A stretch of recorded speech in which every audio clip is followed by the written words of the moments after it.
Hello friends, मैं आपका mentor Arjun और सबसे पहले तो वेरी गुड इवनिंग एवरीवन। आप सभी को बहुत बहुत सारा थैंक यू, बहुत बहुत सारा धन्यवाद। वो किस लिए? वो इसलिए कि आपके प्यार और सहयोग की वजह से एस्पिरेंट्स आज हम 3000 सब्सक्राइबर पूरे कर चुके हैं। हमारी फैमिली 3000 तक पहुंच चुकी है। 3000 बच्चों तक हम अपनी पहुंच बना चुके हैं। तो अपना ढेर सारा प्यार ऐसे ही बनाए रखें और हमारा टारगेट है कि हम इस महीने 5000 बच्चों तक अपनी पहुंच बनाएं, 5000 बच्चों तक पहुंचें, 5000 की अपनी फैमिली बनाएं। तो ऐसे ही अपना प्यार दिखाए रखना। एक शेयर ज़रूर करना। आपसे छोटी सी रिक्वेस्ट है कि एक छोटा सा शेयर ज़रूर करना। कि आपका केवल एक शेयर हमें हमारे टारगेट तक पहुंचा सकता है और आपको एक क्वालिटी एजुकेशन और क्वांटिटी एजुकेशन प्रोवाइड करा सकता है। तो चलिए शुरू करते हैं क्लासेस। और हमारी घटना चक्र की क्लास इस सीरीज चल रही है, 90 डेज हार्ड चैलेंज है और ये टारगेट कर रही है सीधा ROE 2023 के एग्ज़ाम को और UPPCS के एग्ज़ाम को और SSC के एग्ज़ाम को। तो जो भी बच्चे जिसको अपनी GS को बहुत ज़्यादा स्ट्रॉन्ग बनाना है, GS का एक भी क्वेश्चन एग्जाम में छोड़ के नहीं आना है, तो इस सीरीज़ को ज़रूर देखें, क्योंकि यह सीरीज़ आपके लिए एक रामबाण हो सकती है। ये मैं गारंटी के साथ कह रहा हूँ, क्योंकि जिसने घटना चक्र पर कमांड कर ली उसका GS छुटा ही नहीं है। ऐसी सुबह में हमारी GS घटना चक्र हिस्ट्री की क्लास चल रही है और मेरी शाम में 7:15 बजे पॉलिटी की चल रही है। घटना जो हिस्ट्री की क्लासेस है उसको महेश सर करा रहे हैं सुबह 6:30 बजे, तो जरूर जाके लाइव देखें। ठीक है, तो चलिए शुरू करते हैं। अभी हमारे कौन से चैप्टर हो चुके हैं? हम 8 चैप्टर कंप्लीट कर चुके हैं और हमारा है अभी ये चैप्टर शासन प्रणाली हमको कंप्लीट करना है। कौन सा? शासन प्रणाली आज हमको। तो चलिए तुरंत वहां पर पहुंचते हैं और फिर क्वेश्चंस लगाते हैं इसके। ओके, चलिए तो बस पहुंचने वाले हैं। बाकी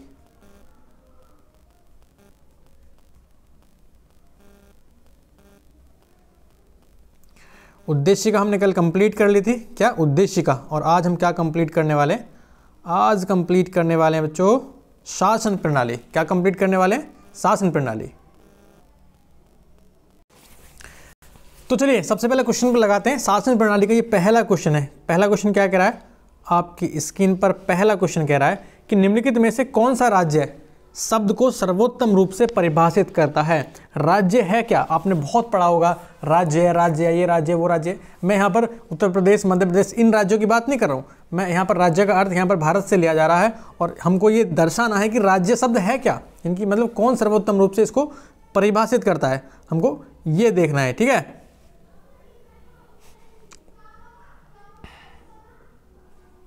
चलिए तो बताइए मुझे, व्यक्तियों का एक समुदाय जो बिना किसी बाह्य नियंत्रण के एक निश्चित भूभाग में स्थायी रूप से निवास करता है और जिसकी एक संगठित सरकार है, क्या इसे हम राज्य कह सकते हैं? आगे को भी देख लेते हैं। आगे क्या कह रहा है? एक निश्चित भूभाग के राजनीतिक रूप में संगठित लोग जो स्वयं पर शासन करने, कानून एवं व्यवस्था को बनाए रखने, अपने नैसर्गिक अधिकार की रक्षा करने तथा अपनी जीविका के साधनों को सुरक्षित रखने का अधिकार रखते हैं, क्या इसे हम राज्य कह सकते हैं? आगे को भी देखना पड़ेगा। अगला ऑप्शन क्या कह रहा है हमारा? अगला ऑप्शन क्या कह रहा है? अगला ऑप्शन कह रहा है कि बहुत से व्यक्ति जो एक निश्चित भूभाग में बहुत लंबे समय से अपनी संस्कृति, परंपरा और शासन व्यवस्था के साथ रहते हैं, वो राज्य है। में भी हो भी सकता है। आगे देखिए, एक निश्चित भूभाग में स्थायी रूप से रह रहा समाज जिसकी एक केंद्रीय प्राधिकारी या केंद्रीय प्राधिकारी के प्रति उत्तरदायी कार्यपालिका और एक स्वतंत्र न्यायपालिका है। तो ऐसा तो कुछ नहीं है कि कार्यपालिका हो, न्यायपालिका हो, जब भी राज्य वो हो सकता है। तो इसमें इसका आंसर क्या दे रखा है? इन्होंने ए लगा रखा है। क्या लगा रखा है बच्चों? ए लगा रखा है। कैसे ए? देख लीजिए। राज्य होता क्या है?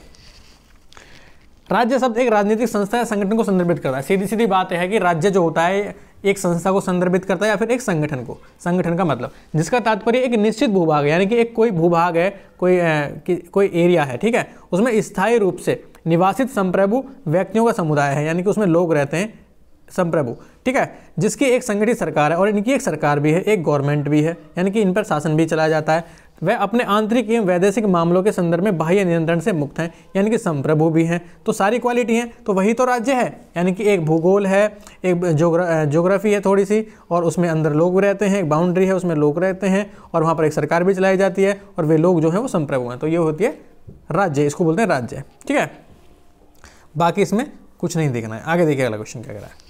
निम्नलिखित में से कौन सा राज्य का सबसे महत्वपूर्ण तत्व है? बताइए मुझे, राज्य का सबसे महत्वपूर्ण तत्व क्या है? तो राज्य का सबसे महत्वपूर्ण तत्व संप्रभुता। संप्रभुता का क्या मतलब है? संप्रभुता का मतलब है कि हम पर कोई अन्य अधिकार ना कर सके या फिर हम पर कोई अन्य अपना रूल ना चला सके, यानी कि हम अपनी मर्जी के या फिर हम जो भी काम कर रहे हैं वो स्वतंत्रता से कर रहे हैं। तो संप्रभुता का मतलब यही होता है। भाई कोई संप्रभु है तभी तो वो एक राज्य है। कैसे है ये देखते हैं। राज्य के 4 आवश्यक तत्व होते हैं। कितने? 4। एक तो जनसंख्या, एक भूभाग, एक सरकार और एक संप्रभुता। तो यही तो राज्य है। जब हमने पीछे क्या पढ़ा था, यानी कि एक भूभाग है, उसमें जनसंख्या रहती है, उसमें सरकार भी चलती है, और जो जनसंख्या है वो संप्रभु है। तो राज्य के इन 4 तत्वों में संप्रभुता सबसे महत्वपूर्ण है। संप्रभुता के बिना कोई राज्य अन्य तीनों तत्व होते हुए भी अंतर्राष्ट्रीय दृष्टि से राज्य नहीं कहा जा सकता। भाई जब संप्रभुता ही नहीं है तो राज्य कैसे कहोगे? भाई तुम संप्रभु ही नहीं हो, यानी कि अपने तुम पर कोई भी आकर शासन कर जा रहा है, कोई भी आपको मार लगा रहा है, कुछ भी कर रहा है, तो आप राज्य कैसे हो सकते हो? यानी कि तो आप तो बिल्कुल भी संप्रभु नहीं हो, फिर वहाँ पर स्वतंत्र नहीं हो। तो संप्रभुता सबसे मेन जो पॉइंट है वो संप्रभुता है, इसको याद रखिएगा, ठीक है। तीसरा क्वेश्चन क्या करा, भारत की संप्रभुता के संबंध में निम्नलिखित में से कौन से कथन सही है? भारत एक राष्ट्रमंडल का सदस्य है। भारत राष्ट्रमंडल का सदस्य है। क्या ऐसा है कि भारत राष्ट्रमंडल का सदस्य है? नंबर 2, राष्ट्रमंडल की सदस्यता के कारण भारत की संप्रभुता कम हो जाती है। ऐसा तो नहीं है, जब भारत ने राष्ट्रमंडल की सदस्यता है तो संप्रभुता कैसे कम हो जाएगी? बिल्कुल नहीं। तो भारत राष्ट्रमंडल का सदस्य है, इसमें ये इसका आंसर है। कैसे है ये देख लेते हैं। चलिए, भारत राष्ट्रमंडल का सदस्य है, लेकिन इसके कारण भारत की संप्रभुता कम नहीं होती। राष्ट्रमंडल वास्तव में कोई वैधानिक संगठन नहीं है, बल्कि इसके सदस्यों के पारस्परिक सहयोग व सद्भावना पर आधारित एक संगठन है। राष्ट्रमंडल के सभी सदस्य राष्ट्र स्वतंत्र और समान हैं तथा ब्रिटिश सम्राट के प्रति निष्ठा जैसी कोई शर्त आवश्यकता भी नहीं होती यहाँ पर। तो राष्ट्रमंडल कोई मतलब आप पर थोपी नहीं जा रही है। अगर कोई चीज़ थोपी नहीं जा रही है तो आपकी संप्रभुता को कोई खतरा नहीं है, और जब संप्रभुता को कोई खतरा नहीं है तो हम कैसे कह सकते हैं कि राष्ट्रमंडल संप्रभुता के लिए खतरा है? ठीक है, तो ध्यान रखिएगा। थोड़ा सा चैप्टर आपको अटपटा सा लगेगा, लेकिन छोड़ना नहीं है। एक भी क्वेश्चन अगर फंसता है तो फंसना चाहिए बस, ठीक है। चलिए सॉरी 4 क्वेश्चन कह रहा है कि भारतीय संविधान में किस प्रकार की शासन प्रणाली की व्यवस्था की गई है? बताइए मुझे। तो भारतीय संविधान में संसदात्मक शासन प्रणाली, कौन सी? संसदात्मक, पार्लियामेंट्री फॉर्म है। कैसे है देख लीजिए। शासन प्रणालियाँ 2 प्रकार की होती हैं। कौन कौन सी? एक तो संसदात्मक और एक अध्यक्षात्मक। संसदात्मक आप देख ही चुके हैं, जो भारत में है, जिसमें पार्लियामेंट्री फॉर्म है, यानी कि जो राज्यसभा, लोकसभा और राष्ट्रपति से मिलकर बनती है। और एक है केवल राष्ट्रपति वाली, जैसे कि अमेरिका में है। तो भारत में ग्रेट ब्रिटेन का अनुसरण किया हुआ है, यानी कि संसदात्मक शासन व्यवस्था को अपनाया गया है हमारे यहाँ पर।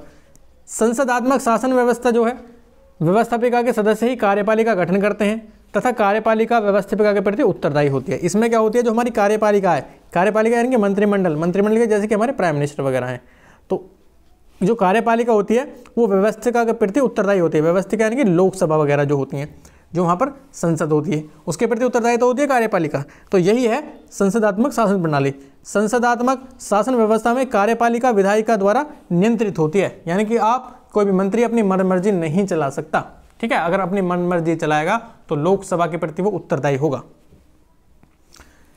तो यही है संसदात्मक शासन प्रणाली। फिर वही क्वेश्चन, संसदात्मक शासन व्यवस्था में क्या है बताइए मुझे। तो विधायिका का कार्यपालिका पर नियंत्रण होता है। जो हमारी विधायिका है, जो हमारी रूल रेगुलेशन बनाती है, उसका किस पर होता है? जो हमारी रूल रेगुलेशन को इंप्लीमेंट करती है, यानी कि कार्यपालिका पर नियंत्रण होता है। किसका? विधायिका का। याद रखेगा? जी सर, याद रखेंगे, क्योंकि 3 है भाई। एक तो कार्यपालिका है, एक हमारी विधायिका है और एक हमारी न्यायपालिका है। तो यही तो है हमारा शासन प्रणाली, संसदात्मक वाली। कार्यपालिका, विधायिका और न्यायपालिका। चलिए आगे, अगला देखिए। संसदात्मक व्यवस्था वाली सरकार वह होती है जिसमें, बताइए, मैं पहले बता चुका हूं संसदीय व्यवस्था वाली सरकार कौन सी होती है। देख लीजिए, संसद के सभी राजनीतिक दलों का सरकार में प्रतिनिधित्व होता है, हो भी सकता है। सरकार संसद के प्रति उत्तरदायी होती है और उसके द्वारा हटाई जा सकती है, मे भी। सरकार लोगों के द्वारा निर्वाचित होती है और उनके द्वारा हटाई जा सकती है, हो भी सकता है भाई। सरकार संसद के द्वारा चुनी जाती है, किंतु निर्धारित समय अवधि के पूर्ण होने से पूर्व हटाई नहीं जा सकती, ऐसा तो कुछ नहीं है। तो इसका आंसर है सरकार संसद के प्रति उत्तरदायी होती है। ये वही तो है, कार्यपालिका विधायिका के प्रति उत्तरदायी होती है, उसके द्वारा हटाई भी जा सकती है अगर अविश्वास मत पारित हो जाता है, ठीक है। तो यही है हमारी संसदीय फॉर्म, संसदीय प्रणाली। मैं फिर कह रहा हूँ बच्चों, थोड़े से क्वेश्चन अटपटे लगेंगे, लेकिन छोड़ना नहीं है, मेरे साथ करते हुए चलना है। कैसे भी आपको ये सेशन कंप्लीट करना है। 90 ये तो है हार्ड चैलेंज भाई, आप जहाँ छोड़कर चले जाओगे हार्ड चैलेंज आपका टूट जाएगा। तो हार्ड चैलेंज यही है कि कैसे भी क्वेश्चन आ रहे हैं, क्योंकि एग्जाम में तो आ रहे हैं ना ये, ठीक है। संसदीय व्यवस्था वाली सरकार वह होती है जिसमें सरकार संसद के प्रति उत्तरदायी होती है, उसके द्वारा हटाई जा सकती है। भारतीय संविधान ने संसदीय शासन व्यवस्था की स्थापना की। यह इंग्लैंड का संसदीय प्रणाली का अंगीकरण है, यानी कहाँ से ली गई है, ये ब्रिटेन से ली गई है व्यवस्था। इस व्यवस्था में कार्यपालिका विधायिका का ही भाग होती है और ये विधायिका के प्रति उत्तरदायी होती है। इसमें वास्तविक कार्यपालिका शक्तियाँ जो होती हैं वो प्रधानमंत्री और उसकी मंत्रिपरिषद में निहित होती हैं। भारतीय संविधान के अनुच्छेद 75(3) के अनुसार मंत्रिपरिषद लोकसभा के प्रति सामूहिक रूप से उत्तरदायी होती है। तो यही तो है संसदीय फॉर्म, जिसमें मंत्री, प्रधानमंत्री और मंत्रिपरिषद वास्तविक कार्यपालिका शक्तियों का उपयोग करते हैं। जबकि अध्यक्षात्मक में क्या होती है, अध्यक्षात्मक में होती है राष्ट्रपति उस पावर का उपयोग करता है, जहाँ जैसे कि भारत में प्रधानमंत्री करता है, अध्यक्षात्मक में जैसे कि यूएसए में है, अमेरिका में है, राष्ट्रपति वहाँ पर शक्तियों का उपभोग करता है। चलिए 7वां क्या करा है, सर्वप्रथम सबसे पहले संसदात्मक सरकार किस देश में आरंभ की गई। तो ये कई बार क्वेश्चन पूछा है, तो ध्यान रखना ग्रेट ब्रिटेन में, यूके में सबसे पहले संसदात्मक सरकार चलाई गई थी। ठीक है, याद रखोगे जी सर। 8वां देखिए फटाफट क्या कह रहा है, भारतीय संसदीय प्रणाली ब्रिटिश संसदीय प्रणाली से किस बात में भिन्न है, बताइए मुझे। भाई दोनों जगह संसदीय प्रणाली है, भारत में भी संसदीय प्रणाली यानी कि हमारे यहाँ पर भी संसदीय फॉर्म है और ब्रिटिश में भी है, क्योंकि ब्रिटिश से यहाँ पर ली गई है। तो दोनों में कुछ तो अंतर होगा, क्या अंतर है बताइए मुझे। सर अंतर कुछ भी नहीं, एक छोटा सा अंतर है, न्यायिक पुनरावलोकन की प्रणाली। न्यायिक पुनरावलोकन की प्रणाली कैसे है, चलिए देखते हैं कैसे है। देखो वास्तविक और नाममात्र दोनों प्रकार की कार्यपालिका है, नहीं हो सकता। सामूहिक उत्तरदायित्व की प्रणाली है, ये भी नहीं, ये भी है। द्विसदनीय विधायिकाएं दोनों में सेम है, नाममात्र और वास्तविक दोनों में सेम है, लेकिन यहाँ पर सेम नहीं है। न्यायिक पुनरावलोकन यानी कि जुडिकल रिव्यू की प्रणाली से दोनों भिन्न हैं। कैसे हैं देखिए, भारतीय संसदीय प्रणाली में न्यायिक पुनरावलोकन की प्रणाली है, जबकि ब्रिटेन में यह प्रणाली लागू नहीं है। इस अर्थ में भारतीय संसदीय प्रणाली ब्रिटेन से भिन्न है। इसके अतिरिक्त वास्तविक एवं नाममात्र दोनों प्रकार की कार्यपालिका, सामूहिक उत्तरदायित्व तथा द्विसदनीय विधायिका भारत और ब्रिटेन दोनों की संसदीय प्रणालियों में लागू हैं।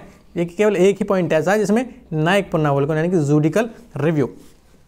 ठीक है, चलिए 9वां देखिए, हमने ब्रिटिश मॉडल पर आधारित संसदीय लोकतंत्र को अपनाया है, किंतु हमारा मॉडल उस मॉडल से किस प्रकार भिन्न है। फिर ऐसा ही क्वेश्चन पूछा है कि हमारी जो संसदीय प्रणाली है वो ब्रिटिश संसदीय प्रणाली से कैसे या किस प्रकार भिन्न है। तो पहला ऑप्शन पढ़ेंगे, जहां तक विधि निर्माण का संबंध है ब्रिटिश संसद सर्वोपरि अथवा संप्रभु है, किंतु भारत में संसद की विधि निर्माण की शक्ति परिसीमित है। क्या ऐसा हो सकता है? मे बी, बिल्कुल हो सकता है, क्योंकि संसद अपनी मनमानी नहीं कर सकती यहाँ पर भी, भारत में भी। फिर भी हमको आगे के ऑप्शन पढ़ने चाहिए।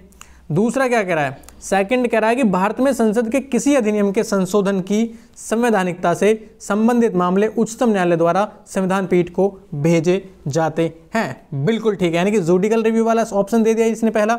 और जो आपका पहला ऑप्शन है वो क्या था कि जो हमारी जो संसद है वो बिल्कुल भी सीमित है, यानी कि उसके कार्य सीमित है, पूरी तरह से संप्रभु नहीं है। तो इसका दोनों आंसर इसके ठीक हो जाएंगे, एक भी ठीक है और दो भी ठीक है। आईएएस में पूछे हुए क्वेश्चन थोड़े से अटपटे आपको लगेंगे। ब्रिटिश मॉडल पर आधारित लोकतांत्रिक व्यवस्था में संसदीय संप्रभुता पार्लियामेंट्री सोवरेनिटी के सिद्धांत को अपनाया गया है तथा वहाँ संसद ही सर्वोच्च विधि प्राधिकारी है जो किसी विधि का सृजन या किसी विधि का समापन कर सकती है। दूसरी ओर भारतीय मॉडल में संवैधानिक सरकार यानी कि कॉन्स्टिट्यूशनल गवर्नमेंट की व्यवस्था है, जिसके तहत संसद की विधि निर्माण की शक्ति लिखित संविधान द्वारा सीमित है।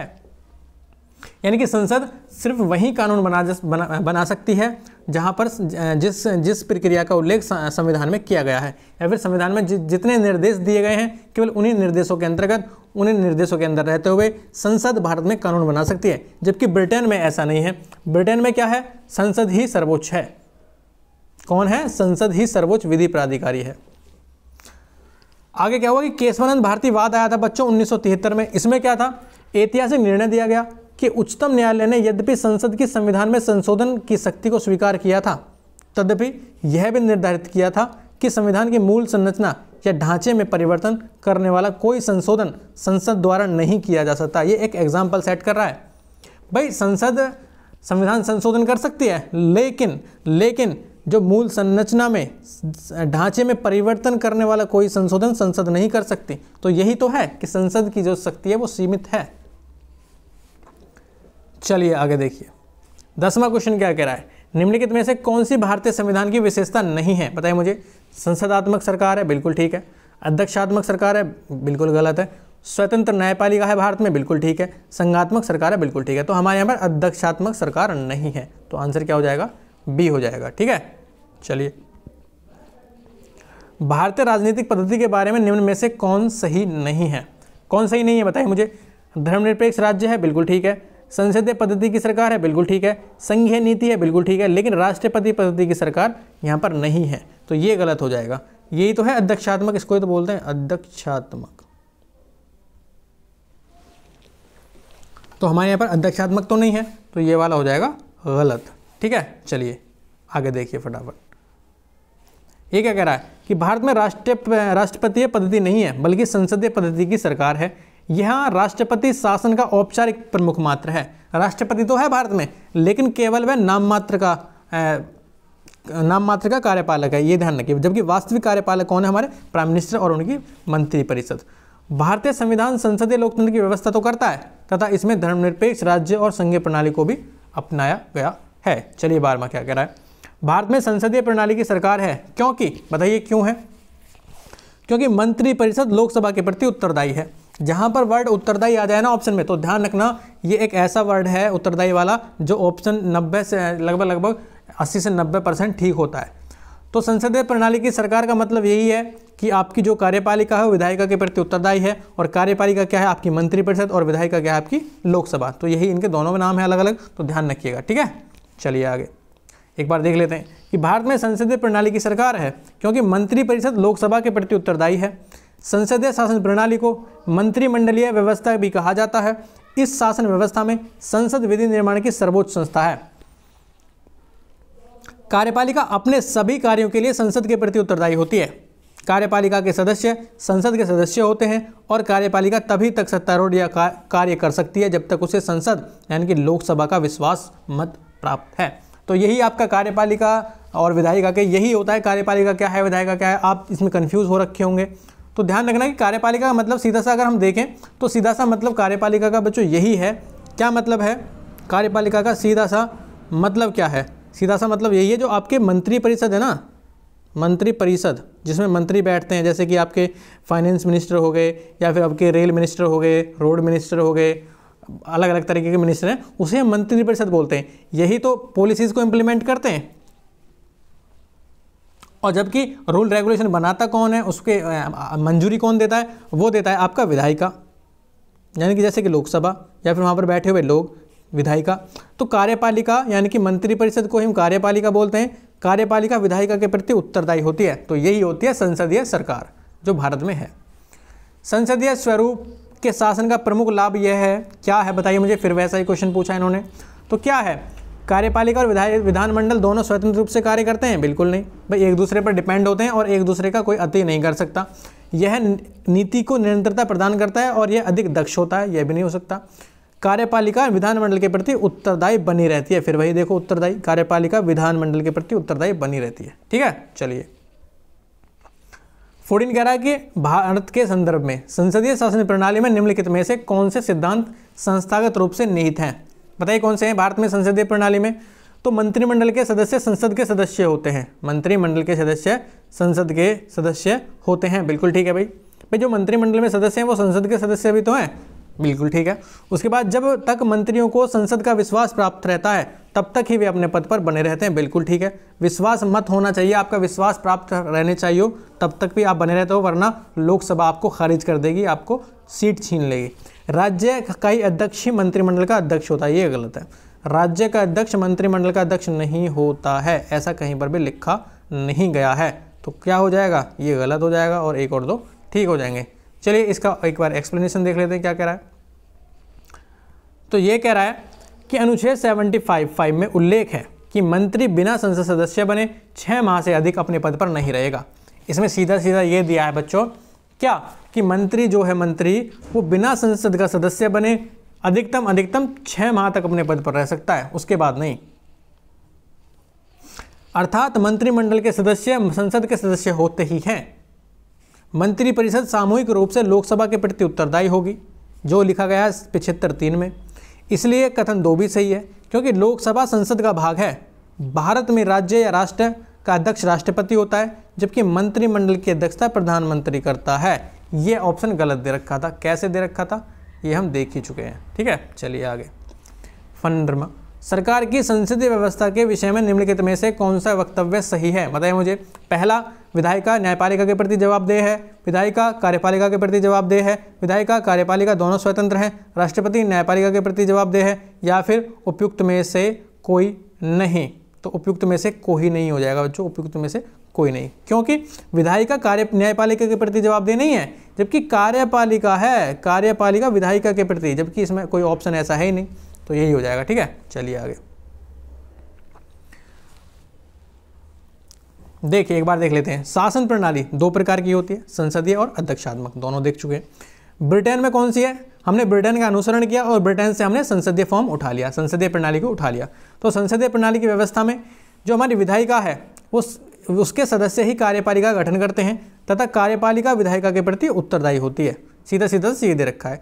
जबकि संसदात्मक शासन व्यवस्था में कार्यपालिका विधायिका द्वारा नियंत्रित भी होती है, ये भी हम जानते हैं, तथा न्यायपालिका कार्यपालिका और विधायिका के कार्यों की न्यायिक समीक्षा कर सकती है। न्यायपालिका का काम क्या है, वो कार्यपालिका के जो काम है और विधायिका के जो काम है उनकी न्यायिक समीक्षा कर सकती है कि वो जो हमारे नागरिकों के अधिकार हैं उनका उल्लंघन तो नहीं कर रहे हैं, या मतलब संविधान में रहते हुए कार्य कर रहे हैं नहीं कर रहे हैं। तो 3 हम देख चुके हैं, कौन कौन सी हैं ये हम पहले बता चुका मैं आपको। संसदीय व्यवस्था में सबसे पहले होती है न्यायपालिका, इधर होती है आपकी कार्यपालिका और इधर होती है आपकी विधायिका। तो ये आपका फॉर्म होता है भारत में, ठीक है। चलिए 16वां क्वेश्चन क्या करा है, निम्नलिखित कथनों में से उस एक को चुनिए जो मंत्रिमंडल स्वरूप की सरकार के अंतर्निहित सिद्धांत को अभिव्यक्त करता है। क्या करता है बताइए मुझे, मंत्रिमंडल के जो सिद्धांत है उसको कौन सा ऐसा एक ऑप्शन है जो अभिव्यक्त करता है। नंबर 1, ऐसी सरकार के विरुद्ध आलोचना को कम से कम करने की व्यवस्था जिसके उत्तरदायित्व जटिल है तथा उन्हें सभी के संतोष के लिए निष्पादित करना कठिन है। बच्चों थोड़ा सा आपको मैं फिर कह रहा हूँ क्वेश्चन कठिन लग सकते हैं, क्योंकि ये एक ऐसा चैप्टर है जहाँ से सबसे ज़्यादा क्वेश्चन सिविल सर्विस वाले एग्जाम में उठाए हैं, UPCS वाले एग्जाम में उठाए गए हैं। तो थोड़ा सा बोरिंग लगेगा, लेकिन हमको छोड़ना नहीं है। 90 डेज हार्ड चैलेंज में फिर कह रहा हूँ, हार्ड भी लगेगा आसान भी लगेगा, हार्ड को छोड़ तो नहीं सकते। अगला ऑप्शन क्या करा, ऐसी सरकार के कामकाज में तेजी लाने की क्रियाविधि जिसके उत्तरदायित्व दिन प्रतिदिन बढ़ रहे हैं। क्या यही मंत्रिपरिषद है? बिल्कुल नहीं। सरकार के जनता के प्रति सामूहिक उत्तरदायित्व को सुनिश्चित करने के लिए संसदीय लोकतंत्र की क्रियाविधि। बच्चों कहां पर आया उत्तरदायित्व, कहां पर आया उत्तरदायित्व, इसमें आया। तो यही आपका आंसर हो जाएगा, सरकार के जनता के प्रति उत्तरदायित्व। भाई जो सरकार है वो जनता के प्रति तो उत्तरदायित्व है, यानी कि उसका जनता के प्रति जवाबदेही बनती है नहीं बनती है? जी बनती है। तो वही संसदीय लोकतंत्र की एक क्रियाविधि मानी जाती है, ठीक है। आसान हुआ कुछ? जी सर।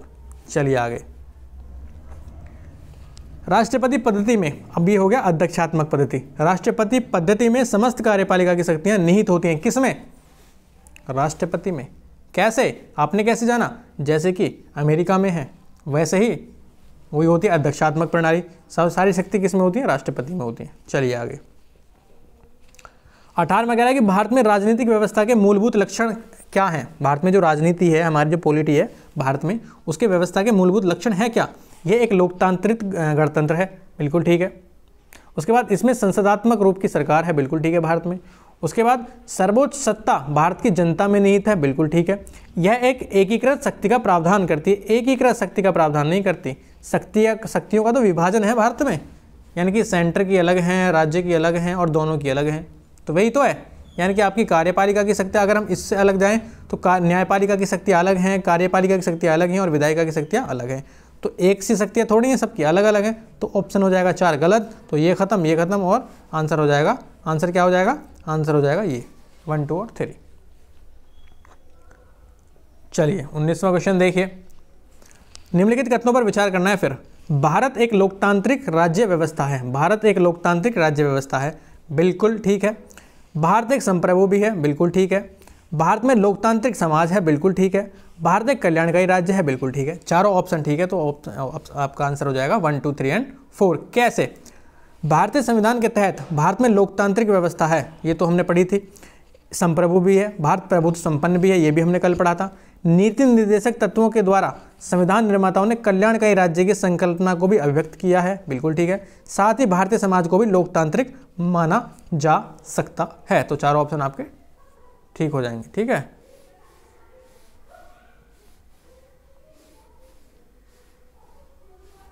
चलिए आगे 20वां क्वेश्चन क्या कह रहा है, देखिए 20वां क्वेश्चन कह रहा है कि निम्नलिखित में से कौन सी विशेषता भारतीय राजतंत्र की नहीं है? बताइए मुझे। एक संविधान संगत सरकार, लोकतांत्रिक सरकार, विधि का शासन या सत्तावादी सरकार? तो भारत में जो व्यवस्था नहीं है वो ये नहीं है सत्तावादी सरकार की, जबकि भारत में लोकतांत्रिक सरकार भी है, विधि का शासन भी है और एक संविधान संगत सरकार भी है। तो ये कैसे नहीं है, देख लेते हैं। भारतीय शासन प्रणाली में शासन का संचालन संविधान के प्रावधानों के अनुरूप होता है, यानी कि जो संविधान में दिया गया है, जो निर्देश दिए गए हैं, जो रूल रेगुलेशन बताए गए हैं, उन्हीं के अनुसार भारत में शासन प्रणाली चलेगी, ये हमको पता है। भारत में विधि का शासन है, यानी कि कानून ही सर्वोच्च है, कानून के अनुसार यहाँ पर शासन चलता है। यहाँ गणतंत्र भी है, न कि राजतंत्र। तो ध्यान रखना, गणतंत्र है भारत, राजतंत्र नहीं है, यानी कि राजा नहीं है भारत में। अब भारत में कौन है? राष्ट्रपति, प्राइम मिनिस्टर, मंत्रिपरिषद, ये सब है, ठीक है। प्रत्येक 5 वर्ष के उपरांत जनता अपने प्रतिनिधियों का निर्वाचन कर संविधान संगत लोकतांत्रिक सरकार का गठन करती है। यहाँ सत्तावादी सरकार नहीं है। सत्तावादी का मतलब क्या होता है? निरंतर सरकार चलती रहती है, जबकि ऐसा तो कुछ नहीं है, जबकि भारत में तो हर 5 वर्ष पर चुनाव होते हैं और सरकारें बदलती रहती हैं, ठीक है। चलिए आगे 21वां क्या कह रहा है? केंद्र सरकार और राज्य सरकारों को प्राधिकार प्राप्त होता है कहाँ से? भारत के संविधान से। कहाँ से होता है बच्चों? भारत के संविधान से। चलिए आगे क्या कह रहा है कि संवैधानिक सरकार का आशय क्या है? संवैधानिक सरकार का आशय क्या है? भाई कोई सरकार संवैधानिक है, आप कैसे जानोगे? सर हम जानेंगे कोई सरकार जो संविधान की सीमाओं में परिबद्ध हो, यानी कि जो संविधान की जो सीमा है उसके अनुसार ही कार्य करे, वही संवैधानिक सरकार होती है, ठीक है। चलिए आगे फटाफट नेक्स्ट 23वां क्वेश्चन क्या कह रहा है? 23वां कह रहा है कि निम्नलिखित कथनों पर विचार करना है और नीचे दिए गए कूट का सही उत्तर चुनना है। कथन कह रहा है कि भारत एक लोकतांत्रिक देश है। भारत एक लोकतांत्रिक देश है, क्या ऐसा है? बिल्कुल ठीक है। कथन क्या कह रहा है? भारत का अपना एक संविधान है। भारत का अपना एक संविधान है। अभी कथन भी ठीक है और कथन भी ठीक है। अब हमको ये देखना है कि सही व्याख्या करता है या नहीं करता है, क्योंकि दोनों सही है वैसे तो। अब ये देखना है कि सही व्याख्या करता है या नहीं करता है। तो इसका आंसर क्या है? बी। कथन और कारण दोनों सही हैं, लेकिन जो आपका कथन है वो कारण है वो सही व्याख्या नहीं करता है। कैसे? भारत एक लोकतांत्रिक देश तो है, इसका प्रमाण संविधान की उद्देशिका में हम देख चुके हैं। कैसे? कि हम भारत के लोग भारत को प्रभुत्व संपन्न, समाजवादी, पंथ निरपेक्ष, लोकतंत्रात्मक गणराज्य बनाने के लिए, मतलब ये सब उसमें दिया गया है आगे आगे, ठीक है। तो लोकतंत्र शासन का वह रूप होता है जिसमें सभी महत्वपूर्ण निर्णय जनता द्वारा चुने गए प्रतिनिधियों द्वारा संयुक्त रूप से लिए जाते हैं। भारत में भी शासन को लोकतांत्रिक रूप से अपनाया गया है। भारत का अपना लिखित संविधान है जो विश्व का सबसे बड़ा संविधान है, ठीक है। अतः अभिकथन ए और कथन दोनों सही हैं, किंतु इसकी सही व्याख्या ये नहीं करता है।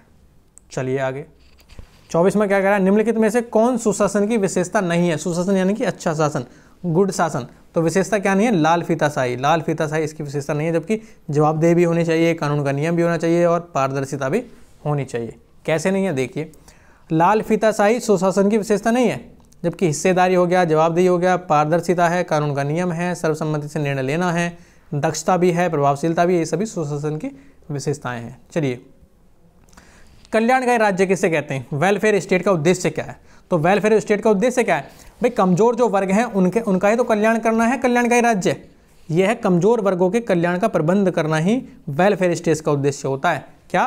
कमजोर वर्गों के कल्याण का प्रबंधन करना, ठीक है।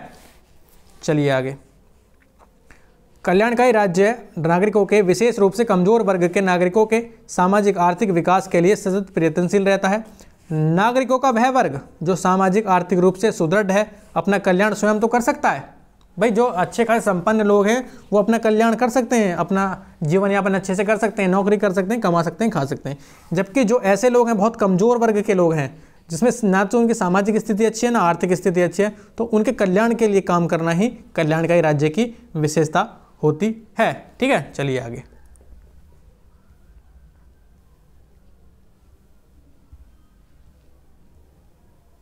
26वां क्या कह रहा है, देखिए, राज्य हर जगह है, राज्य हर जगह है, यह अंतराल शायद ही कोई छोड़ता है। यह वक्तव्य किस धारणा की व्याख्या करता है, बताइए।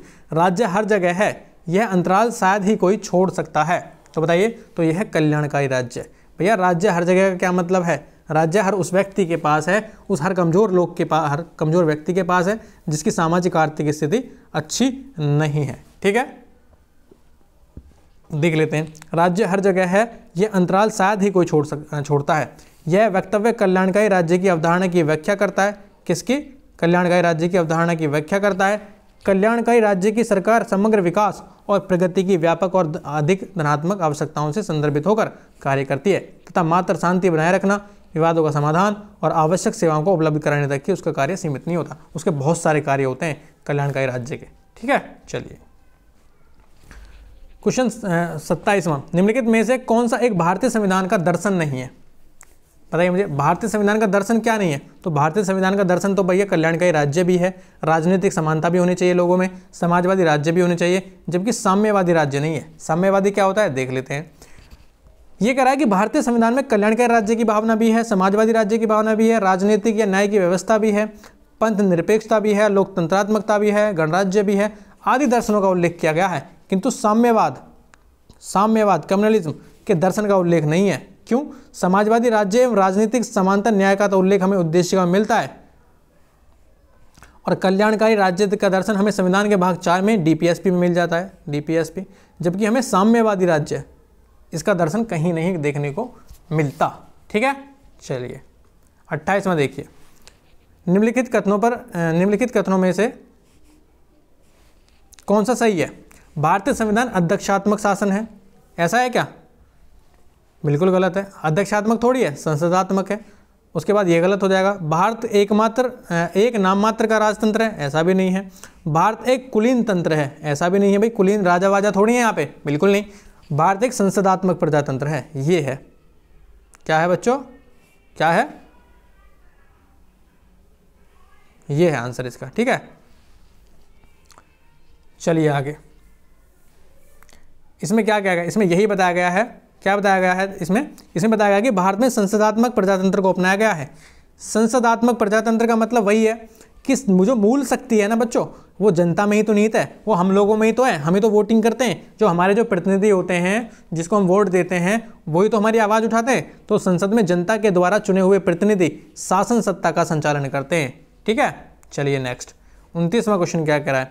भारत में राजनीतिक सत्ता का प्रमुख स्रोत कौन है? तो राजनीतिक सत्ता का प्रमुख स्रोत है जनता, we the people of India. आपने पहले ही पढ़ा है, we the people of India, यही तो है जनता, हम भारत के लोग। ठीक है, चलिए नेक्स्ट, ये रहा। भारत में राजनीतिक सत्ता का प्रमुख स्रोत है देश की जनता, क्योंकि भारत का संविधान आरंभ होता है कहाँ से? हम भारत के लोग से। कहाँ से? हम भारत के लोग। जनता को अपने प्रतिनिधि निर्वाचित करने का अधिकार है। जनता के स्वामी ना होकर वे सेवक होते हैं। याद रखिएगा, आपके जो सांसद हैं ना, आपके जो विधायक हैं, वो आपके स्वामी नहीं हैं, वो आपके नौकर हैं, वो आपके सेवक हैं। उनसे आप क्वेश्चन करिए। अगर आपके गांव में आ रहे हैं, अगर आपके शहर में आ रहे हैं, तो तुरंत माइक लीजिए और फटाफट क्वेश्चन करने शुरू कर दीजिए उनसे कि ऐसा क्यों हो रहा है, ऐसा क्यों नहीं हो रहा है, कहाँ थे, कहाँ नहीं थे, हमारे लिए क्या कर रहे हो, हमारी आवाज़ उठा रहे हो, नहीं उठा रहे हो। ठीक है, तो क्वेश्चन करना सीखिए। ये आपके सेवक होते हैं, ना कि भागते भागते जाइए और कमर टेढ़ी कर लीजिए तीर कमान की तरह और पैर छूने लग जाइए उनके। चलिए आगे देखिए, निम्नांकित में से कौन एक अध्यक्षात्मक शासन प्रणाली का आधारभूत है? वही अध्यक्षात्मक शासन प्रणाली, कौन सी? राष्ट्रपति वाली। कौन सी? जो अमेरिका में है। तो इसका क्या मतलब, इसका क्या एक विशेषता है, बताइए मुझे। तो इसकी विशेषता है अवशिष्ट सरकार राज्यों के पास होना। अगर मैं इसकी बात करूं तो ये कैसे हम इसको डिफाइन करेंगे? डिफाइन कैसे करोगे सर इसको, जबकि ये तो नहीं है संविधान की कठोरता, ये भी नहीं हो सकती, एकल कार्यपालिका ये भी नहीं हो सकती, व्यवस्थापिका की सर्वोच्चता ये भी नहीं हो सकती। तो इसको डिफाइन कैसे करोगे? अध्यक्षात्मक शासन प्रणाली का आधारभूत तत्व यही है, एकल कार्यपालिका। इसमें सत्ता केंद्रीकृत रहती है। क्या रहती है बच्चों? सॉरी, इसका आंसर हो जाएगा एकल कार्यपालिका। सॉरी, एकल कार्यपालिका। एकल कार्यपालिका कैसे? यानी कि जैसे कि हमारे यहाँ पर सुप्रीम कोर्ट भी है। एकल कार्यपालिका का मतलब क्या है? राष्ट्रपति में ही शासन की राष्ट्रपति में शासन संचालन, इसको याद रखिएगा। तो ये होती है एकल कार्यपालिका, ठीक है। यानी कि ना तो वहाँ पर राज्य की कार्यपालिका है, सिर्फ एकल कार्यपालिका है, वो राष्ट्रपति रूल करता है वहाँ पर। ये है इसकी शासन प्रणाली। चलिए आप, निम्नलिखित में से कौन सा सही है? अध्यक्षात्मक शासन प्रणाली, फिर वही क्वेश्चन पूछ लिया। तो कार्यकारिणी का प्रमुख राष्ट्रपति होता है, यही है, ध्यान रखना, कार्यकारिणी जो होती है उसका प्रमुख होता है राष्ट्रपति। तो यही है एकल कार्यपालिका। राष्ट्रपति अपने मंत्री परिषद का चयन स्वयं करता है, यही है एकल कार्यपालिका। राष्ट्रपति व्यवस्थिका को भंग नहीं कर सकता, यही है एकल कार्यपालिका। तो ऊपर वर्णित सभी तथ्य बिल्कुल ठीक हैं। तो यही है आपकी अध्यक्षात्मक शासन प्रणाली। यहाँ पर क्लियर होगा आपका 30वां क्वेश्चन भी, ठीक है। चलिए 32वां क्या कह रहा है? अध्यक्षात्मक शासन का उदय सर्वप्रथम किस देश में हुआ? जो प्रेसिडेंशियल फॉर्म है हमारे यहाँ पर तो नहीं है, अमेरिका में है, उसका शासन का उदय सबसे पहले कहाँ पर हुआ? तो सबसे पहले हुआ आपका संयुक्त राज्य अमेरिका में। कहाँ पर बच्चों? संयुक्त राज्य अमेरिका में। कैसे? आपने जो बिडेन देखे होंगे वहाँ का राष्ट्रपति। कैसे? अध्यक्षात्मक शासन प्रणाली का उदय सबसे पहले अमेरिका में हुआ।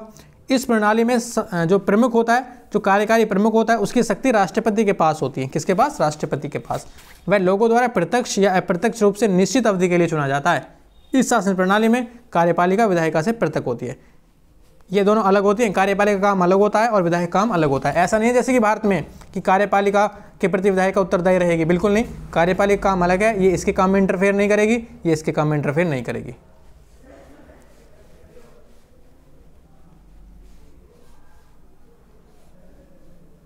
तैंतीसवां क्या कह रहा है? भारत में प्रजातंत्र इस तथ्य पर आधारित है कि प्रजातंत्र, भारत में जो प्रजातंत्र है वो किस तथ्य पर आधारित है?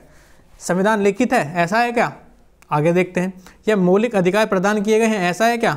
आगे देखते हैं। जनता सरकारों को चुन तथा बदलने का अधिकार प्राप्त करती है। We the people of India, we the people of India, we the people of India. जनता को सरकारों को चुनने तथा बदलने का अधिकार प्राप्त है। यही है प्रजातंत्र। प्रजा यानी कि लोगों का यानी कि जनता का, तंत्र यानी कि शासन। तो यही तो डिफाइन कर रहा है तीसरा वाला ऑप्शन, बिल्कुल ठीक है। चलिए 34वां क्वेश्चन कह रहा है कि लोकतंत्र का उत्कृष्ट गुण यह है कि वह क्रियाशील बनाता है। किसको? लोकतंत्र का उत्कृष्ट गुण क्या है कि वह क्रियाशील बनाता है। किसको? साधारण पुरुषों और महिलाओं की बुद्धि और चरित्र को। याद रखिएगा, जो हमारे साधारण पुरुष हैं और महिलाएं हैं वो भी वोट दे सकती हैं, राजनीति में भाग ले सकती हैं, अपने डिसीजन ले सकती हैं, अपना निर्वाचित प्रतिनिधि चुन सकती हैं। तो यही तो है, साधारण पुरुषों और महिलाओं की बुद्धि को विलक्षण और तेज बनाता है। जबकि बाकी ऑप्शन क्या कह रहे हैं? बाकी ऑप्शन देख लेते। कार्यपालक नेतृत्व को सशक्त बनाने वाली पद्धतियों को, गतिशीलता और दूरदर्शिता से युक्त एक बेहतर व्यक्ति को, समर्पित दलीय कार्यकर्ताओं के एक समूह को। तो इसमें थोड़ा सा आप घूम सकते हैं, तो ध्यान रखिएगा, ये आईएएस का क्वेश्चन है, घुमाता तो है। तो साधारण पुरुषों और महिलाओं की बुद्धि को और ये तेज और चरित्र को अच्छी बनाता है, ठीक है। चलिए 35वां क्वेश्चन क्या कह रहा है? भारत एक गणतंत्र है, इसका अर्थ क्या है? भारत एक गणतंत्र है, इसका अर्थ है, गणतंत्र मतलब लोगों का शासन। तो बताइए मुझे, लोग किस में है इसमें? भारत में वंशानुगत शासन नहीं है, बिल्कुल ठीक है, भारत में वंशानुगत शासन नहीं है। गणतंत्र का मतलब क्या है? राष्ट्रपति शासन नहीं है यहाँ पे वंशानुगत शासन नहीं है, जबकि यहाँ पर चुनाव होते रहते हैं हर 5 वर्ष के पश्चात। अब देखिए कैसे कह रहा है। गणतंत्र शासन का आशय है कि राष्ट्र का प्रधान निर्वाचित, प्रत्यक्ष अथवा अप्रत्यक्ष होता है। गणतंत्र का मतलब है कि जो हमारा भारत है उसका जो प्रधान है वो निर्वाचित हो, या तो प्रत्यक्ष रूप से या फिर अप्रत्यक्ष रूप से। वंशानुगत नहीं है, ऐसा नहीं है कि उसका बेटा बैठ जाए फिर उसका पोता बैठ जाए, ऐसा कुछ नहीं है, निर्वाचित होता रहता है। तो भारत में राष्ट्र का प्रधान अर्थात राष्ट्रपति निर्वाचित होता है, इस प्रकार भारत एक गणतंत्र है। तो यह इसकी सही व्याख्या करता है क्या? भारत में वंशानुगत शासन नहीं है, ठीक है। चलिए 36वां क्वेश्चन क्या कह रहा है? भारत एक गणतंत्र है, इसमें अंतर्निहित है, फिर वही गणतंत्र वाला क्वेश्चन पूछ लिया। तो राज्य का अध्यक्ष जो होता है वो निर्वाचित होता है। क्या होता है? राज्य का अध्यक्ष निर्वाचित होता है। क्या होता है? राज्य का अध्यक्ष निर्वाचित।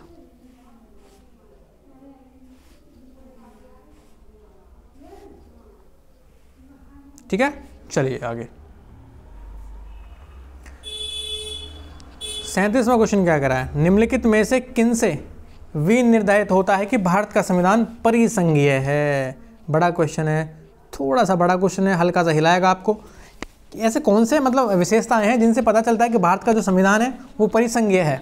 तो परिसंघीय का मतलब क्या है, फेडरलिज्म का, शक्तियों का बंटवारा। और हमने कहाँ पर पढ़ा था, ऑप्शन डी, केंद्र और राज्य के बीच शक्तियों के बंटवारे को ही परिसंघ की एक मुख्य विशेषता यही है।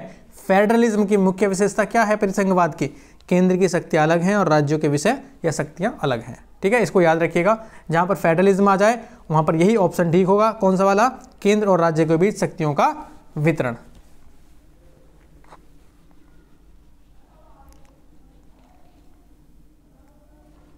अड़तीसवां, भारतीय संविधान कैसा है बताएं मुझे, कठोर है, लचीला है, नहीं कठोर नहीं लचीला, या अंशतः कठोर अंशतः लचीला है। तो भारतीय संविधान कुछ तो कठोर है और कुछ लचीला भी है, यानी कि यह सिचुएशन के अनुसार है, कठोर भी है और लचीला भी है। ठीक है, चलिए कैसे है देख लेते हैं।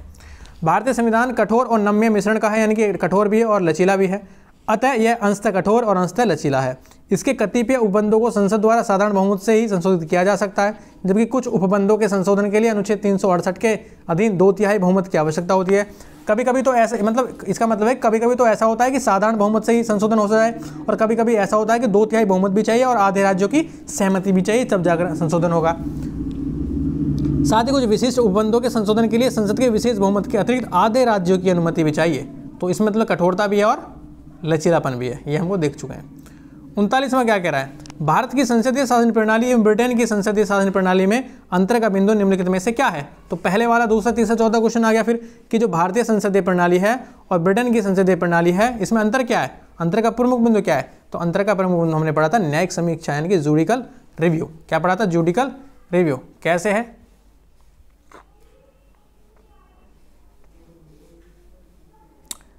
देखिए, ब्रिटिश संसद निम्नलिखित संविधान के अभाव में संप्रभु निकाय है, जबकि भारतीय संसद की शक्तियां एवं कार्यपालिका संविधान की सीमाओं के अधीन है। इनकी न्यायिक समीक्षा की जा सकती है। ब्रिटेन में न्यायिक समीक्षा नहीं कर सकते। ठीक है, एक बार इस क्वेश्चन को 40 वाले क्वेश्चन को थोड़ा सा छोड़ना, लेकिन फिर भी पढ़ लेते हैं, मुझे डाउट लग रहा है इसमें क्या है। 40वां कह रहा है कि निम्नलिखित कथनों पर विचार करना है। सबसे पहले कथन पढ़िए, भारत के संविधान में एक संघीय प्रणाली का प्रावधान है। ऐसा है क्या, जी सर। कारण क्या कह रहा है, उसने एक बहुत शक्तिशाली केंद्र की रचना की है। ऐसा तो नहीं है, तो क्या हो जाएगा, बी हो जाएगा। दोनों तो ठीक हैं, वैसे तो दोनों ठीक हैं, लेकिन इसकी सही स्पष्टीकरण नहीं करता। भारत के संविधान में एक संघीय प्रणाली भी है और उसने एक बहुत शक्तिशाली केंद्र की रचना भी की है। शक्तिशाली केंद्र कैसे, यानी कि परिस्थितियों के अनुसार सारी शक्तियाँ राज्यों के भी केंद्र को चली जाती हैं। ये हो गया आपका राज्य और ये हो गया आपका केंद्र। तो इसकी शक्तियाँ भी, यानी कि आपातकाल लग जाए तो केंद्र के पास राज्य की सारी शक्तियाँ आ जाती हैं। तो यही तो है बहुत शक्तिशाली केंद्र, बिल्कुल ठीक है। तो लेकिन सही व्याख्या नहीं करता है इसकी। कैसे, ये देख लेते हैं। भारतीय संविधान एक संघीय प्रणाली प्रावधान करता है क्योंकि केंद्र और राज्यों के मध्य शक्तियों का स्पष्ट विभाजन है। यद्यपि यह पूर्ण संघ नहीं है क्योंकि इसके कई प्रावधान एक शक्तिशाली केंद्र की रचना भी करते हैं। ए और आर दोनों सही हैं, किंतु कारण कथन स्पष्टीकरण नहीं देता। पूर्ण संघ का मतलब क्या है, पूर्ण संघ का मतलब है बच्चों, जो भारत पूर्ण संघ नहीं है, पूर्ण संघ का मतलब है कि केंद्र और राज्य इनकी शक्तियां अलग अलग होंगी, यानी कि केंद्र इस पर इंटरफेयर नहीं कर सकता। जबकि ऐसा तो नहीं है भाई, केंद्र कभी कभी हावी हो जाता है। तो ये अंशतः संघ है भारत में, कहाँ का, पूर्ण नहीं है, अंशतः संघ। और यही दिखाता है कि भारत में संघीय प्रणाली है। ठीक है, कथन, भारत में संघवादिता व्यवहारिक नहीं है। ऐसा है कि भारत एक संघीय राज्य नहीं है। तो आर तो गलत ही हो जाएगा भैया, तो ये गलत है, ये गलत, और जिसमें आर गलत है वो ठीक रहेगा, ये वाला सी वाला। कैसे, तो भारत में एक संघीय राज्य तो है। कैसा राज्य है, संघीय राज्य है। इसमें कहा गया कि संघीय राज्य नहीं है। ठीक है, चलिए आगे क्या कह रहा है, भारतीय राज्य व्यवस्था में निम्नलिखित में से कौन सी अनिवार्य विशेषता है जो यह दर्शाती है कि उसका स्वरूप संघीय है। ऐसी कौन सी चीज़ है कि दर्शाती है कि भारत एक फेडरलिज्म है, भारत में एक यूनियनलिज्म है या फेडरलिज्म है, बताइए, जिसका स्वरूप संघीय है। ऐसी कौन सी विशेषता है। तो हमने पढ़ा था, क्या पढ़ा था, क्या पढ़ा था, शक्तियों का बंटवारा पढ़ा था क्या, कुछ ऐसा ही तो पढ़ा था। जी सर, न्यायपालिका की स्वतंत्रता सुरक्षित रखती है। न्यायपालिका बिल्कुल स्वतंत्र है, न्यायपालिका की स्वतंत्रता सुरक्षित है, और यही दर्शाता है कि भारत में फेडरलिज्म है। ठीक है, भारत में फेडरलिज्म है। चलिए आगे, जबकि बाकी ऑप्शन अगर हम पढ़ें तो इसमें बी दे रखा है कि संघ की विधायिका में संगठक इकाइयों में निर्वाचित प्रतिनिधि होते हैं, केंद्रीय मंत्रिमंडल में क्षेत्रीय पार्टियों के निर्वाचित प्रतिनिधि हो सकते हैं, मूल अधिकार न्यायालयों द्वारा परिवर्तनीय है। जबकि इसमें मोस्ट इंपोर्टेंट जो मोस्ट अप्रोप्रिएट है यही होगा कि न्यायपालिका की स्वतंत्रता सुरक्षित है। ठीक है,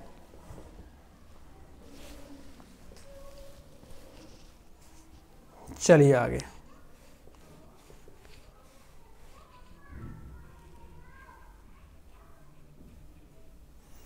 तैंतालीसवां क्वेश्चन देखिए, निम्न में से कौन एक भारत के संविधान का संघीय लक्षण नहीं है?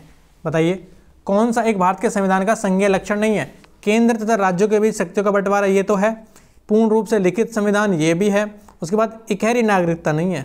भारत में जो इकहरी नागरिकता है संविधान का संघीय लक्षण नहीं है, जबकि स्वतंत्र न्यायपालिका है ये भी है। अब कैसे नहीं है देख लेते हैं। इकहरी नागरिकता भारत के संविधान का संघीय लक्षण नहीं है। भारतीय संविधान में एकात्मक और संघात्मक दोनों ही विशेषताएं मौजूद हैं। भारतीय संविधान के संघात्मक लक्षणों में लिखित संविधान 7 चीज़ें हैं। अगर हम इसको संघात्मक लक्षण की बात करें जो ऑप्शन में आपको कहीं भी दिख सकती हैं, अगर एक भी दिख जाए तो वही उसका आंसर होगा। कौन कौन सी? एक तो लिखित संविधान हो, उसके बाद कठोर संविधान है, उसके बाद केंद्र तथा राज्यों के बीच शक्तियों का वितरण है यानी कि बंटवारा है, उसके बाद न्यायपालिका की सर्वोच्चता और स्वतंत्रता है। किसकी? न्यायपालिका की सर्वोच्चता और स्वतंत्रता है। उसके बाद द्विसदनीय विधानमंडल है। उसके बाद जबकि एकात्मक लक्षणों के अंतर्गत बात करें तो एकल नागरिकता है भारत में, राज्यपालों की राष्ट्रपति द्वारा नियुक्ति है, आपातकाल की घोषणा है। ये कुछ ऐसे चीज़ें हैं जो एकात्मकता को भी प्रदर्शित करती हैं, तो ये संघीय लक्षण नहीं है। ठीक है, चलिए। भारतीय संघीय व्यवस्था में कौन से एकात्मक तत्व पाए जाते हैं? बताइए मुझे। लिखित संविधान भी है, कठोर संविधान भी है, आप पीछे बताया है, संविधान की सर्वोच्चता भी है, राज्यपाल की नियुक्ति है, शक्तियों का केंद्रीकरण है, राज्य विधायकों पर राष्ट्रपति की स्वीकृति है, संविधान का संकट है, एक सर्वोच्च न्यायालय है। बताइए एकात्मक तत्व कौन कौन से हैं?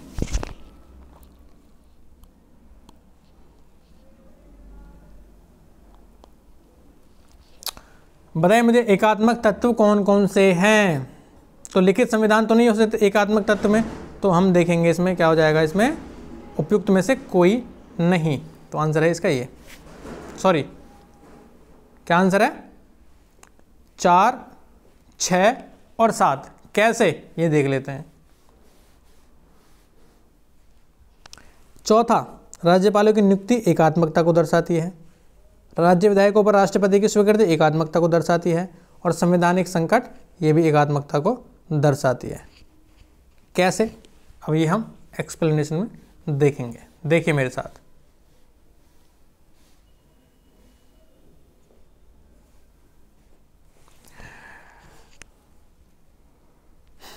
क्रम 1, 2 और 3 पर उल्लिखित जो हैं परिसंघीय व्यवस्था के अनिवार्य तत्व हैं। कौन कौन से? एक तो लिखित संविधान, एक कठोर संविधान और एक संविधान की सर्वोच्चता। तो ये तो नहीं हो सकते एकात्मकता में, बिल्कुल ठीक है। जो विकल्प इसमें है वो हमने निकाल दिए, और क्या बचे हमारे पास? 4, 6 और 7 बचे। तो सीधी सी बात इसकी यही है। चलिए आगे, बाकी इसमें बहुत ज़्यादा करने की आवश्यकता नहीं है। ये कह रहा है कि इनमें से कौन सा भारतीय संघीय व्यवस्था में एकात्मक तत्व है? इनमें से कौन सा भारतीय संघीय व्यवस्था में एकात्मक तत्व है? बताइए मुझे एकात्मक तत्व कौन कौन से हैं? तो राज्यपालों की नियुक्ति हो गया, उसके बाद आपका अखिल भारतीय सेवाएं हो गया, शक्तियों का विकेंद्रीकरण नहीं हो सकता, तो जिसमें एक है उसको तो निकाल ही दीजिए आप, तो एक तो ये नहीं रहेगा। और उसके बाद आपका न्यायिक पुनरावलोकन नहीं रहेगा, जिसमें 4 है उसको निकाल दीजिए आप। तो आपका 2, 3 और 5 इसके आंसर हो जाएंगे। 2, 3 और 5 कौन कौन से हैं? 2 इनकी राज्यपाल की नियुक्ति एकात्मकता को दर्शाती है, और राज्यसभा में असमान प्रतिनिधित्व भी दर्शाता है, और ये अखिल भारतीय सेवाएं भी दर्शाती हैं। ठीक है, चलिए अब इसका आंसर हो जाएगा।